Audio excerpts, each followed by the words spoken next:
छत्तीसगढ़ में आज पेश किया जाएगा मौजूदा रमन सरकार का आखिरी बजट। 50,000 करोड़ का होगा अनुमानित बजट। जनता को रमन का पिटारा खुलने का इंतजार।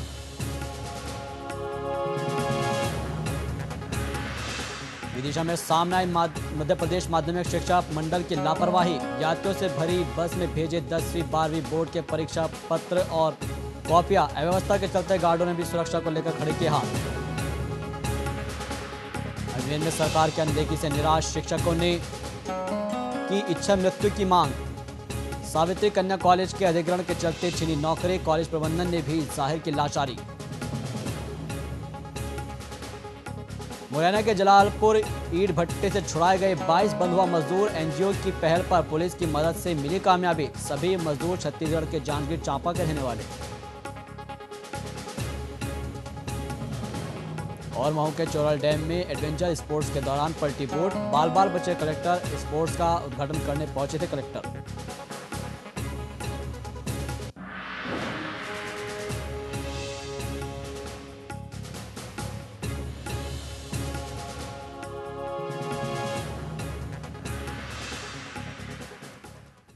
नमस्कार, स्वागत है आप सभी का इस वक्त के बुलेटिन में हम बात करेंगे छत्तीसगढ़ के बजट की। और इसमें हमारे साथ चर्चा में जुड़ेंगे हमारे साथ जितेंद्र बरलोटा जी, महासचिव है जो कि चैम्बर ऑफ कॉमर्स के। इसके अलावा संजय वाजपेयी जी जो कि उद्योगपति है, वो भी हमारे साथ जुड़ेंगे। साथ ही साथ हमारी संवाददाता रायपुर से जुड़ेगी प्रियंका कौशल।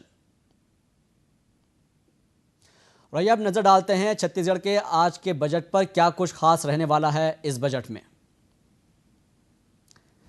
तो आपको बता दें कि आज के बजट में कई सारी उम्मीदें लगाई जा रही है, क्योंकि मुख्यमंत्री रमन सिंह 10वां बजट पेश करेंगे। और इसमें आपको बता दें कि पिछला जो बजट था वो तकरीबन 37,000 करोड़ था, और इस बार का जो बजट है वो 50,000 करोड़ का उसका अनुमान लगाया जा रहा है।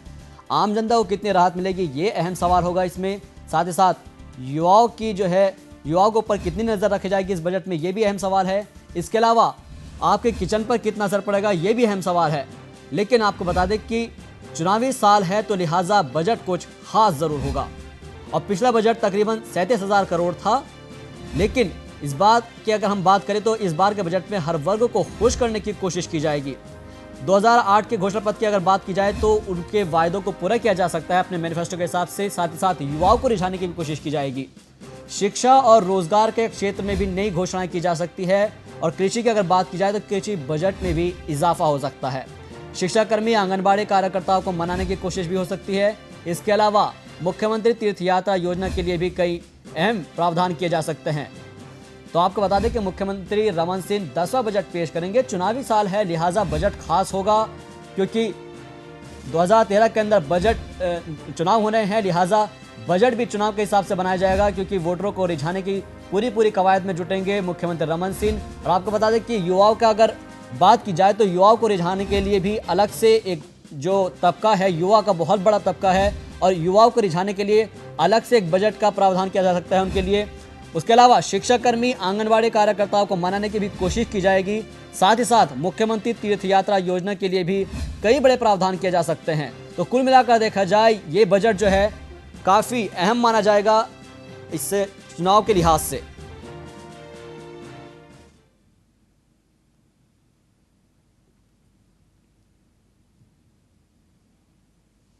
तो बिल्कुल ये जो बजट है, तो जाहिर सी बात है कि चुनाव होने वाले हैं, उसके मद्देनज़र ये बजट रखा जाएगा। हमारे साथ हमारे सभी मेहमान जुड़े हुए हैं, हमारी संवाददाता। सबसे पहले प्रियंका कौशल के पास चलता है। प्रियंका, बात की जाए 2013-14 के बजट की, छत्तीसगढ़ का बजट पेश होने वाला है कुछ ही देर के अंदर, मुख्यमंत्री रमन सिंह पेश करेंगे।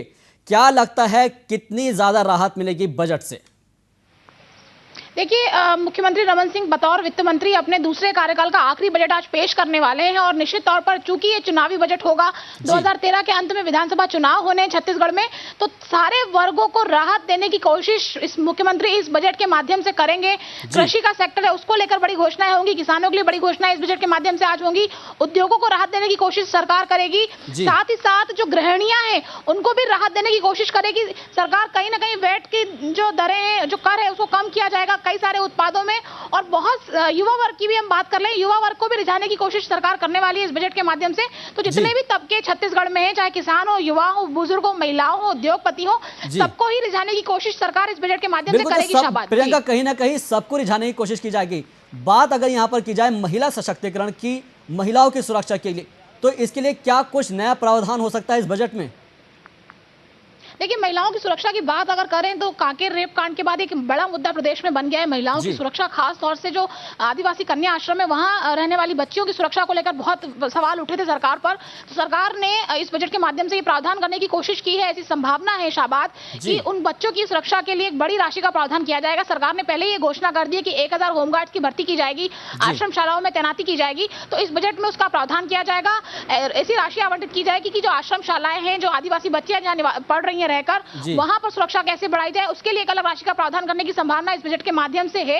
और चूंकि अगर हम सभी महिलाओं की सुरक्षा की बात करें तो सरकार ने बहुत सारे संशोधन किए कानून में, तो उसके लिए जो राशि की जरूरत होगी उसके इम्प्लीमेंट के लिए उसका प्रावधान भी सरकार इस बजट के माध्यम से करेगी। प्रियंका, अगर बात की जाए पिछले बजट सत्र की, तो पिछली बार का जो बजट था तो उसके हिसाब से इस बार का बजट ज्यादा रहेगा, लिहाजा अब ये देखना अहम होगा कि किन किन सेक्टर्स के अंदर ज्यादा तवज्जो दी जाएगी, क्या कुछ इसके अंदर इंप्लीमेंटेशन हो सकता है, क्योंकि बजट जाहिर सी बात है कि चुनाव के लिहाज से देखकर बनाया जाएगा, तो कौन कौन से सेक्टर को ज्यादा फायदा हो सकता है? देखिए शाबाद, अगर ये बार बार कहा जा रहा है कि इस साल का बजट चुनावी बजट है, तो ये कहना लाजमी होगा कि चुनावी बजट पिछले साल भी था। पिछले साल भी जब बजट सरकार ने पेश किया था 37,500 करोड़ का बजट था, तो कई सारी लोक भवन घोषणाएं तब भी की गई थी। सारे जो गरीब तबके हैं, शहरी और ग्रामीण, उनके लिए मुख्यमंत्री स्वास्थ्य बीमा योजना की घोषणा की गई थी। 30,000 तक के मुफ्त इलाज की सुविधाएं दी गई थी, किसानों को राहत दी गई थी, बहुत सारी राहत पिछले बजट में भी दी गई थी। तो वो भी कहीं ना कहीं एक चुनावी बजट ही था। लेकिन चूंकि ये आखिरी बजट है, 2013 में ही चुनाव होने, तो बहुत सारे प्रावधान सरकार करेगी ताकि लोगों को लुभाया जा सके। किसानों को राहत देने की कोशिश करेगी सरकार। प्रति क्विंटल धान पर 250 रुपए बोनस देने की घोषणा आज हो सकती है। किसानों को मुफ्त बिजली देने की घोषणा हो सकती है। मुफ्त बिजली अभी भी दी जा रही है, लेकिन उसकी एक सीमा है।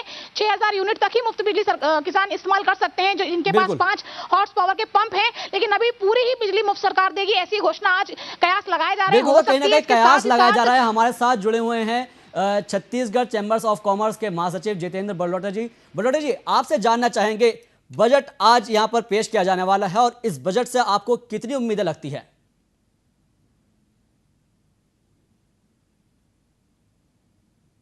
जहां तक मैं चेंबर की बात है, हमने एक पूर्व में बजट पूर्व मीटिंग में बहुत सारे सुझाव दिए और हमारे को उम्मीद है कि इस बार हमने जो सुझाव दिए उसमें बहुत सारी बातें मान ली जाएगी और जहां तक हम चाहते हैं इस बजट में छत्तीसगढ़ में जो एग्रीकल्चर, एग्रो, फूड प्रोसेसिंग पे जो संभावना है उस पे आधार पे बजट होना चाहिए, ताकि बाहर जो यहाँ का माल जा रहा है, यहाँ की वस्तुएं, जो यहाँ का संसाधन है, उसका उपयोग हो सके।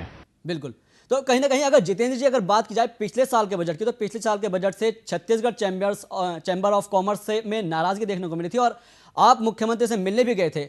हम ये जानना चाहेंगे कि आपकी क्या नाराजगी थी इस बजट को लेकर? नहीं, चैम्बर को कभी नाराजगी नहीं रही सीएम से, और छत्तीसगढ़ सरकार 9 साल में जितना व्यापारियों को दिया, बहुत राहत बड़ा कदम है उनका, और हमेशा उन्होंने कुछ ना कुछ दिया। हमारे को कभी नाराजगी रही नहीं इस सरकार से। जी नहीं, तो कहीं ना कहीं आपकी क्या मांगे थी इस वक्त, जो आपको बता दें कि जो मुख्यमंत्री से आप क्या चाहते थे? हमने सबसे पहले छोटे व्यापारियों के लिए कंपोजिशन फीस जो है उसको 25 पैसा करने की मांग करे है, और जो 60 लाख की सीमा है उसको 1 करोड़ करने की मांग करे।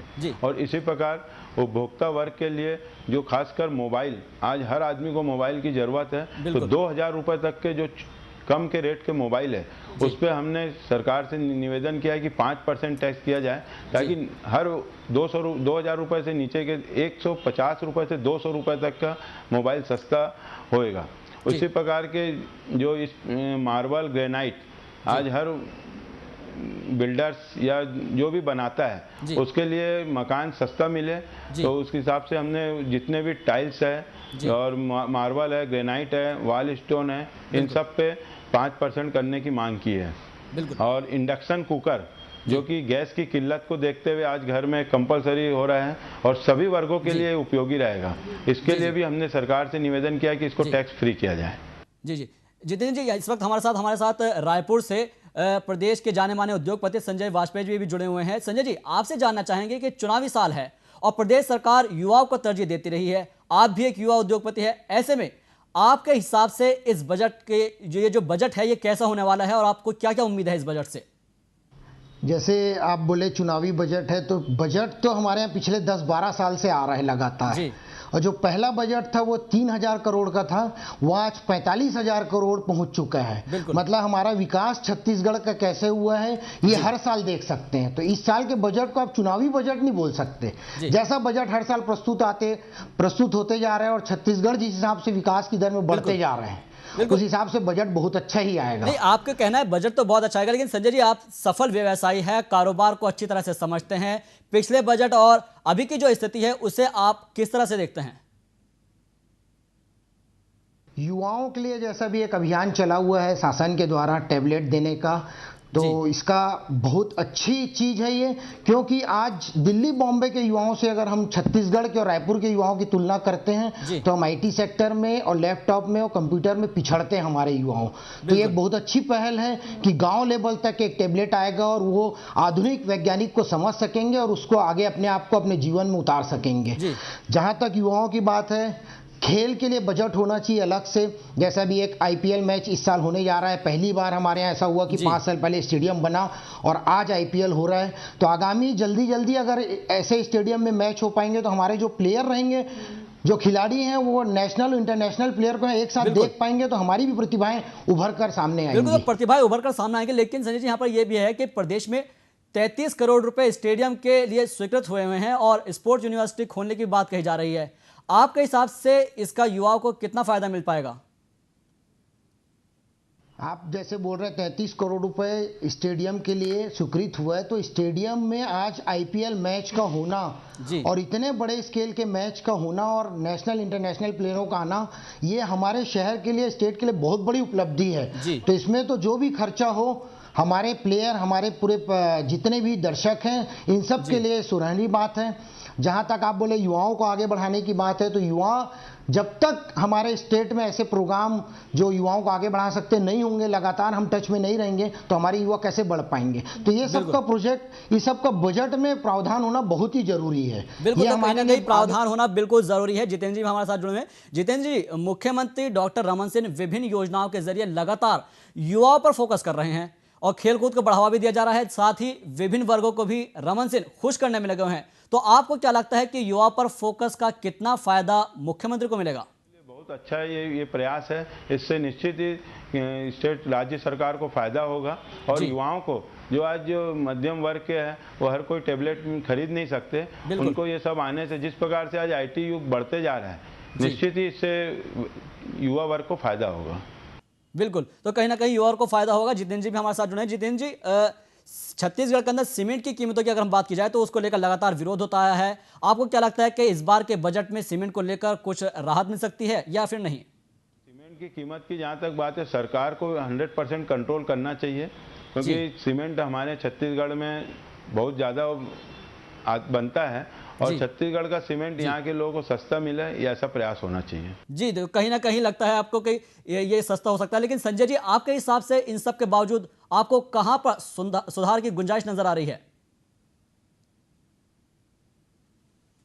ये सुधार तो अब भाई पूरा शासन प्रशासन एक साथ काम कर रहा है, व्यापारी भी जुड़े हुए हैं और व्यापारी जहां तक हैं, हम छत्तीसगढ़ चैम्बर ऑफ कॉमर्स से जुड़े हुए हैं, श्रीचंद सुंदरानी जी, जितेंद्र बरलोटा जी, सब हम एक साथ मिलकर व्यापारी आज की डेट में विकास के लिए जो भी स्टेट काम करता है, आगे बढ़ता है, तो रीढ़ की हड्डी व्यापारी होते हैं। और व्यापारी जब तक साथ में चलेंगे शासन प्रशासन के, तो विकास निश्चित तौर पर होगा, वो शहर का भी और स्टेट का भी।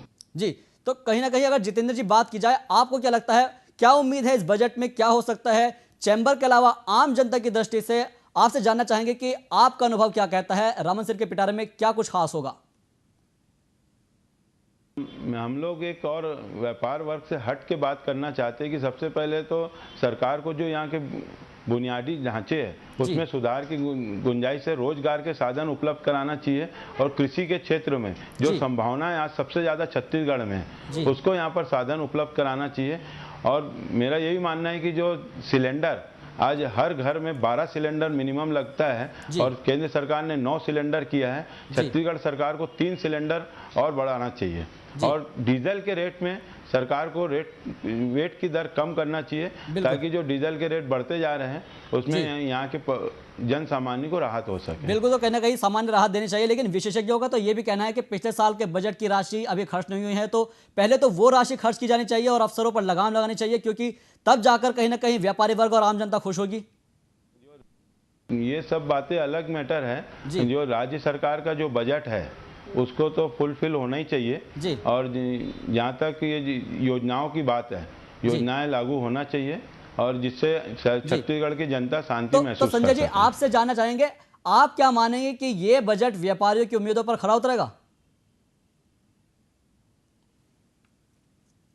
सरकार बिल्कुल लगातार व्यापारियों के साथ, जो भी व्यापारी चैम्बर से जो भी मांग हम भेजी गई है, लगातार उसमें सुनवाई हुई है, और हम जहां तक समझते हैं व्यापारियों को साथ लेकर ही अभी भी बजट आएगा, और व्यापारियों को हमेशा से खुश होने का मौका मिला, इस बार भी मिलेगा। बीच में भी अगर ऐसा कोई हमारे पास व्यापारियों को भाई समस्या आती है तो हम चैम्बर के नेतृत्व में जाकर विभाग से संपर्क करते हैं, विभागीय मंत्री से मिलते हैं या मुख्यमंत्री से मिलते हैं, तो हमारे समस्या का समाधान होता है हमेशा। बिल्कुल, तो ये कहीं ना कहीं देखना अहम होगा कि रमन सिंह के पिटारे में क्या है। आप सभी मेहमान हमारे साथ जुड़े रहिएगा। फिलहाल वक्त तो चला एक छोटा सा ब्रेक के बाद जल्दी हाजिर होते हैं।